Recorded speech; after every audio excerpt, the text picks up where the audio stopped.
আমার বাসায় সবচেয়ে বেশি যেই জিনিসটা লাগে সেটা হচ্ছে মেয়োনিজ আর সস। যখন থেকে এই মেয়োনিজটা বানানো আমি শিখেছি তখন থেকে আমি আর কখনোই মেয়োনিজ কিনে খাইনি। আসসালামু আলাইকুম। আজকে আমি 2 মিনিটে কিভাবে খুবই সহজ উপায়ে মেয়োনিজ বানানো যায় সেই রেসিপিটি শেয়ার করব। তার জন্য প্রথমে আমি নিয়েছি 2টা সিদ্ধ ডিম, পরিমাণ মতো লবণ, 2 চা চামচ চিনি, 4 কোয়া রসুন আর 1 চা চামচ গোলমরিচের গুঁড়া। আপনারা আপনাদের পরিমাণ মতো জিনিসগুলা বাড়িয়ে বা কমিয়ে নিতে পারেন বা টেস্ট অনুযায়ী চিনিটা আর একটু বাড়িয়ে দিতে পারেন। এরপর আমি দিয়েছি 2 টেবিল চামচ গুঁড়ো দুধ। এরপর 2টা ডিমের জন্য আমি দিয়েছি 1/4 কাপ পানি। এটা নর্মাল পানি দিতে হবে।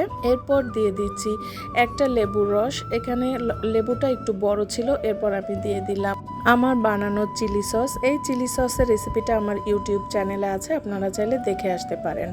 এরপর দিয়ে দিলাম সামান্য পরিমাণ ভিনেগার। ভিনেগারটা প্রিজারভেটিভের কাজ করবে। এখানে আমি 1 কাপ তেল নিয়েছি। তেলের অল্প একটু আমি এখন দিব, বাকিটা আস্তে আস্তে দিব। এটা দিয়ে আমি ভালো মতো ব্লেন্ড করে নিব। এই তো হয়ে গেল আমার মেয়োনিজ। এখানে বলে রাখি তেলটা কিন্তু আমি 4 বারে অল্প অল্প করে দিয়েছি আর ব্লেন্ড করেছি। দেখতেই পাচ্ছেন কত সুন্দর আর স্মুথ এবং সিল্কি লাগছে। মেয়োনিজ হয়তো এক একজন এক এক ভাবে বানায়, আমার মতো এইভাবে সিদ্ধ ডিম দিয়ে মেয়োনিজ বানিয়ে দেখবেন, অবশ্যই ভালো লাগবে। সবাই ভালো থাকবেন। আল্লাহ হাফেজ।